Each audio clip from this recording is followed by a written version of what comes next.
vamos a hablar sobre la determinación del contenido de cobre a través de la iodometría, la determinación del contenido de iones de sulfato y que la caracterización de un compuesto en combinación de cobre. Valoración redox. Bueno, una valoración redox se basa en una reacción de óxido-reducción entre el analito y el valorante.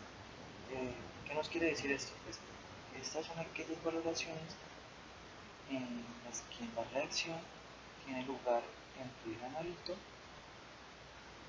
y el valorante, donde se puede apreciar la transferencia de electrones desde una de las sustancias que gana y la otra que pierde. La sustancia que gana electrones se reduce. Esto se debe a que disminuye su estado de oxidación, por lo cual es el agente oxidante, mientras que la sustancia que pierde aumenta su estado de oxidación y pues tiende a actuar como un agente reductor. La iodometría constituye una parte de los métodos de oxidación y reducción, donde indica las valoraciones de sustancias reductoras mediante soluciones de yodo y la determinación de yodo por medio de soluciones de tiosulfato de sodio. Ambos ambos métodos están basados en la acción oxidante del yodo y reductora de los yoduros, que como se puede apreciar en las reacciones reversibles que se ven. El sistema de redox yodo y el triyoduro y el yoduro. Bueno, en los procesos analíticos, el yodo se emplea como agente oxidante, que este viene siendo utilizado para la yodimetría, y el ion yoduro se utiliza como agente reductor para la yodometría. Pocas sustancias son agentes reductores bastante fuertes como para poder titular un yodo directamente, por lo cual la cantidad de determinaciones yodométricas son pequeñas, pero muchos agentes oxidantes tienen la fuerza necesaria para reaccionar por completo con el yoduro, y pues con esto se encuentra varias aplicaciones de los procesos yodométricos, pues donde se adiciona un exceso de yodo al agente oxidante, que se va a determinar, y así logra liberar el yodo, y este se titula con la solución de tiosulfato de sodio.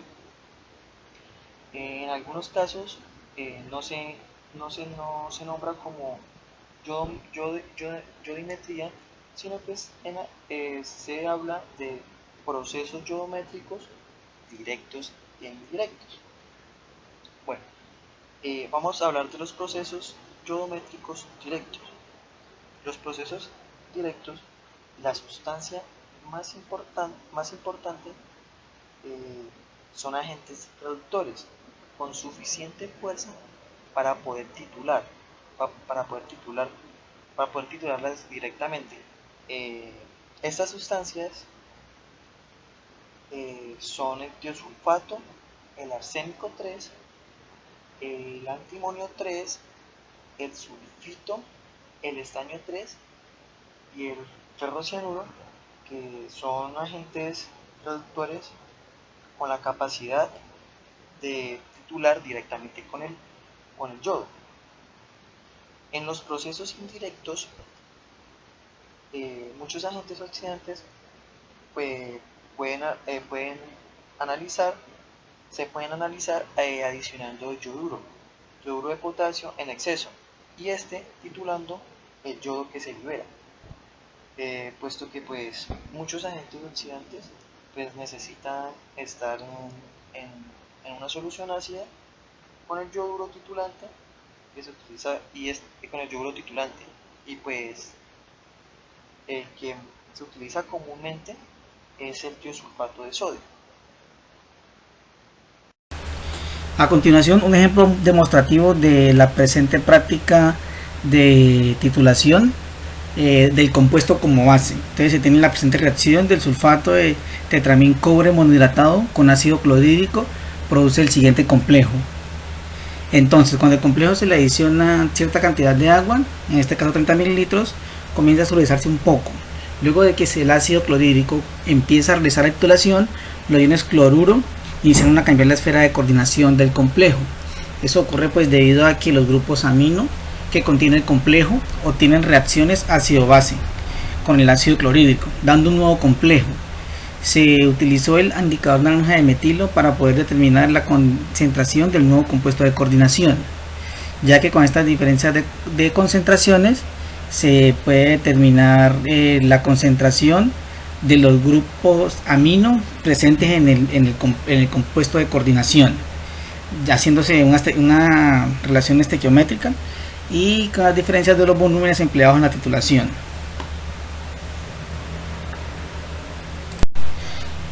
A continuación, el ejemplo demostrativo de la determinación del contenido de cobre a través de la iodometría, titulación redos. Entonces, aquí sería el compuesto como agente oxidante. El cobre 2 en solución se genera mediante la disolución del complejo en agua con el ácido sulfúrico.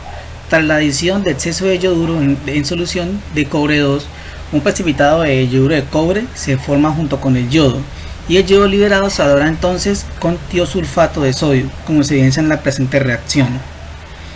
Cuando se adiciona el yoduro de potasio a la solución, se tornó color café, como se evidencia en la parte derecha superior de la imagen, ya que se liberan yodos al reaccionar este con el cobre 2, formando yoduro de cobre, como se evidencia en la presente reacción. Luego que se tituló la solución de yoduro de cobre, se tornó de color café amarillo, naranja. Esto evidencia que el cobre ha oxidado el yoduro 2 a yoduro 3, con el cual a través de unos cálculos se pudo cuantificar la cantidad de cobre presente en el complejo. Entonces, continuando con la práctica demostrativa, al adicionar el tiocianato de amonio, se realizó para comprobar la presencia de grupos amino presentes en disolución, y por último se empleó el almidón como comprobante de que la titulación fuera correcta. Tendría que quedar un color blanco como prueba de esta afirmación, ahí como se evidencia en la imagen derecha. Con la estequiometría se pudo cuantificar que en la muestra, para un rendimiento de 88%, el complejo presentó una cantidad de 0,075 gramos, el cual obtuvo un porcentaje de 0,053%. La titulación yodométrica nos permite cuantificar el cobre presente en una muestra. Ok, ahorita pues vamos a hablar un poco sobre la determinación del contenido del ion sulfato. Uno de los procedimientos para poder obtener estos iones es por valoración complexométrica o quelométrica. Entonces, pues, los sulfatos solo pueden ser determinados indirectamente haciendo uso de la reacción de un metal que se combina pues estequiométricamente con un anión y con un agente secuestrante. Así pues el sulfato puede ser valorado mediante la adición de un exceso de sal de bario, cuyo sobrante pues se determina a su vez por la complexometría. Entonces es pues aquí donde la determinación de los sulfatos por adición de un exceso de cloruro de bario y valoración correcta es un método pues generalmente indirecto, pues es valorado el exceso del bario en la misma suspensión del sulfato de bario empleando un indicador adecuado que pues sería el NET, que sería el negro heliocromo. Entonces pues la apreciación del viraje con negro de heliocromo en la muestra que contiene sulfato de bario precipitado con calcio y magnesio y además también el bario. En exceso se consigue mejor una adición pues de cloruro de magnesio según la técnica conocida, y pues se puede determinar los sulfatos en un intervalo de 0,64 a 0,064 miliequivalentes sobre litro, y no interfiriendo un 0,1 o un 0,02 miliequivalentes de sodio y magnesio respectivamente. Pero sin embargo los errores varían de 1 al 2%.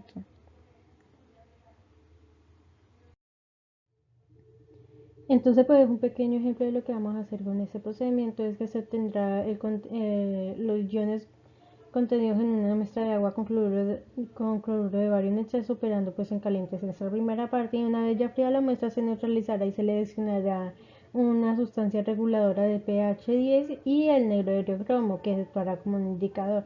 Y ya agregando todo eso, lo único que se hace es valorar con el ETA hasta llegar a un viraje azul. Y pues se dice que las ventajas que da este método es una buena rapidez, precisión y conseguir aumentar considerablemente la sensibilidad del viraje del negro heliocromo. Entonces, pues acá observamos algunos de los reactivos que vamos a emplear en el procedimiento. Entonces tenemos cloruro de bario, ETA magnesio de sodio, que se preparará disolviendo 43,24 gramos de sal tetrahidratada en aguas a completar 1 litro. También tenemos un reactivo X, que ese reactivo X se preparará disolviendo 7 gramos de leche disódico en 500 mililitros de agua. A continuación lo que se hace es agregar 0,8 gramos de cloruro de zinc hexahidratado y por último 1 gramo de cloruro magnesio hexahidratado. Entonces pues ya lo que se hace es que se completa hasta llegar a 1 litro con agua y se lleva a un pH de 7 a 8 adicionando hidróxido de sodio 50% gota a gota. Y pues ese reactivo realmente pues es una disolución de ETA que contiene magnesio y zinc y que se valorará contra el cloruro de bario eh, que se habló anteriormente. Entonces ya tenemos una disolución reguladora, que esta disolución reguladora de pH 10 se preparará disolviendo 70 gramos de cloruro de amoníaco en 570 mililitros de amonio en 1 litro de agua. Y ya tenemos pues la sustancia indicadora, que será el negro de cromo en una disolución alcohólica recientemente saturada. Entonces, pues ahorita vamos a explicar un poco más a fondo lo que es el procedimiento para la determinación de los contenidos del ion de sulfato. Entonces, pues principalmente se van a tomar 20 mililitros de la muestra problema y serán diluidos hasta 50 mililitros y después de eso se le adicionará de 10 a 20 gotas del ácido clorhídrico y se hervirá durante unos 30 segundos. Después de eso lo que se hace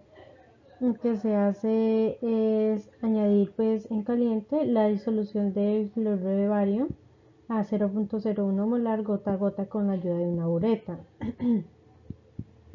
Después de eso, lo que se hará es neutralizar con hidróxido de sodio hasta un pH 7, perdón, y se adiciona agua hasta completar 100 mililitros y después se le van a agregar 2 mililitros de la solución reguladora hasta un pH 10.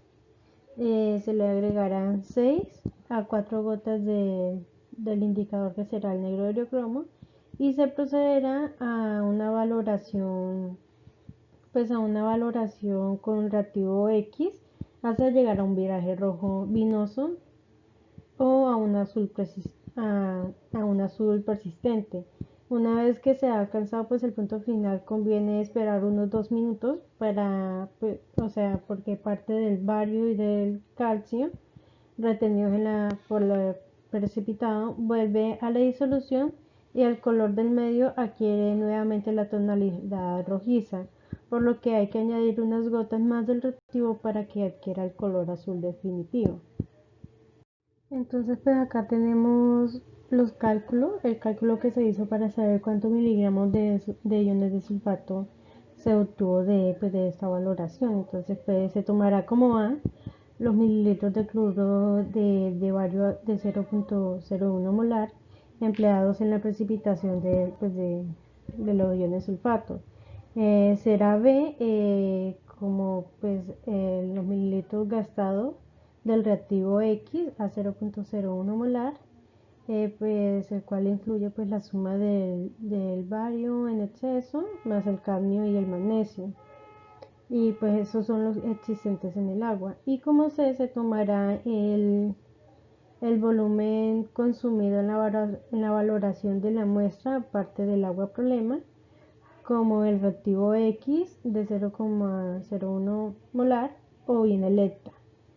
Entonces pues acá miramos que haciendo este cálculo lo que nos da es 0,961 miligramos de los iones sulfato, y pues este ejercicio dará su cálculo en miligramos, que representará el contenido de los iones sulfatos de la muestra.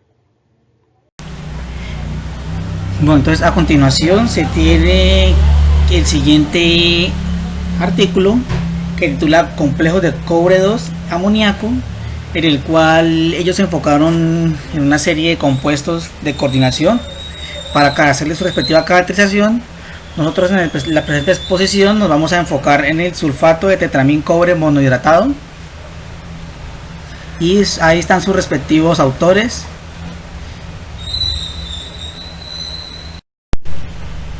Bueno, entonces a continuación la caracterización de la estabilidad térmica de los complejos de cobre de amín 2. Entonces se tiene que los cambios del espectro electrónico en solución acuosa que se producen al agregar amoníaco acuoso se muestran en la presente figura. La absorción máxima y la intensidad molecular aumenta con el aumento de la concentración de amoníaco hasta n igual a 4, o sea, hasta tetramín cobre. A partir de entonces la adición de amoníaco adicional da como resultado una disminución sustancial de energía de absorción.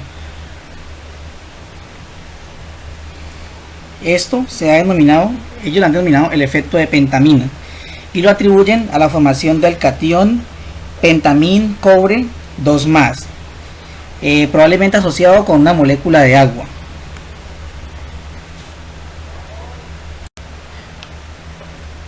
Continuando con la caracterización, se tienen los datos cristalográficos de rayos X. Entonces se observan los datos cristalográficos, longitudes de enlace y grado de tetragonalidad. En este caso nos enfocamos en el complejo sulfato de tetramín cobre monohidratado. Se tiene un R sub S a la N, que es la longitud de enlace cobre-nitrógeno en el plano, que fue de 2,04 Armstrong. Se tiene un R sub L a la X, que es la longitud de enlace cobre ligando fuera del plano, y fue de 2,67 Armstrong. También se tiene la distorsión tetragonal T, que es igual a la longitud de enlace cobre ligando en el plano sobre la longitud de enlace de cobre ligando fuera del plano, que en este caso fue de 0,77. Entonces, partiendo de estos datos cristalográficos, se tiene que el complejo de sulfato de tetramín cobre monohidratado es de pirámide de base cuadrada, ya que en ese complejo el ion cobre se encuentra a 0,2 angstroms fuera del plano de los 4 ligandos de nitrógeno. En la presente figura, que es la figura 4, las estructuras moleculares de los complejos CuNH34X2, tenemos que la estructura 6 corresponde a las tetraminas de simetría predominante axial, pero dentro de esta simetría se producen números de coordinaciones de 5, 6 y 4 para las diferentes moléculas que se enfocaron en el artículo. Se puede evidenciar en la presente figura 5 una gráfica de las longitudes de enlace en el plano R sub S a la N contra las longitudes de enlace axial corregidas R sub L a la X para el complejo CuNH34X2. Entonces se dice que los valores de R sub L a la X, que es la longitud de enlace fuera del plano, corregidas, se graficaron contra R sub S a la N. Usando los datos cristalográficos originales, puntos y ceros. Los ceros X son los datos revisados. Los puntos sugieren que cuanto más corta la longitud de enlace axial R sub L, más larga la longitud de enlace en el plano R sub S, y que estos últimos son sensibles a las longitudes de enlace fuera del plano. Enfatiza que los grupos presentes a lo largo de la dirección tetragonal están definitivamente coordinados con el ion cobre 2 y no simplemente posicionados por factores de empaquetamiento reticular, y eso se le ha introducido el término de coordinación.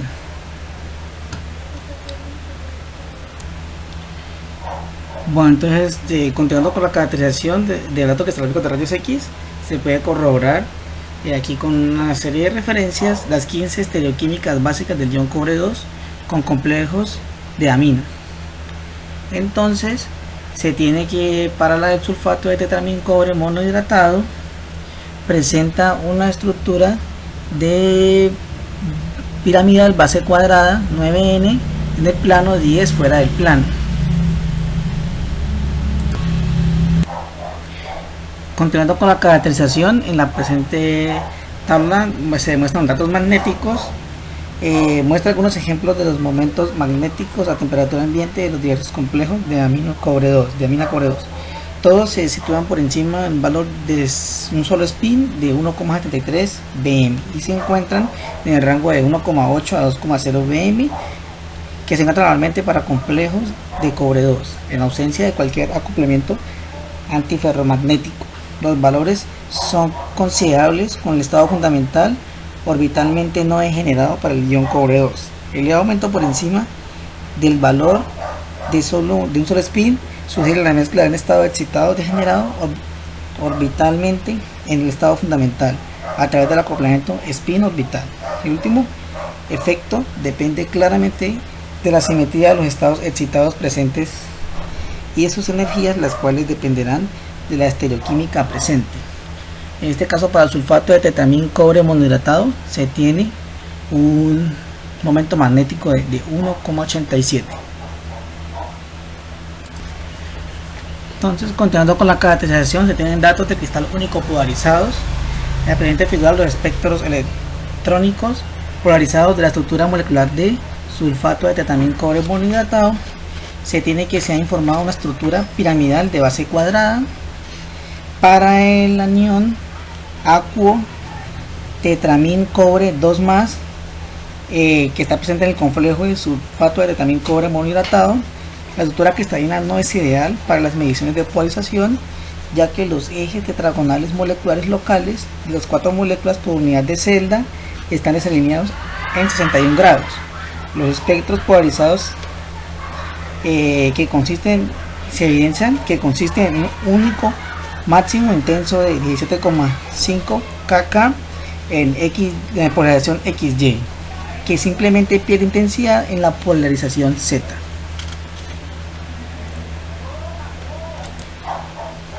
Entonces, para la presente figura, la distribución de la densidad de electrones en el orbital de Z cuadrado en estereoquímicas piramidales de base cuadrada. Entonces, para la piramidal de base cuadrada en el plano, la B, se tiene que pues, es la que está presente en el sulfato de tetramín cobre monohidratado, y además se sugiere que para tener en cuenta estos resultados de los presentes espectros electrónicos polarizados de la estructura del anterior complejo, dos electrones normalmente distribuidos por igual en el orbital de X arriba y abajo, como se presenta en la imagen del ion cobre 2, permanezcan igualmente distribuidos en el catión pentamín cobre. Continuando con la caracterización de datos de cristal único polarizados, se tiene la presente tabla, que es la asignación del espectro electrónico de cristal único polarizado de CuNH3X X2. Entonces se tiene que para el sulfato de tetramín cobre monohidratado hay una asignación de dxz, dyz pasan a dx cuadrado y cuadrado.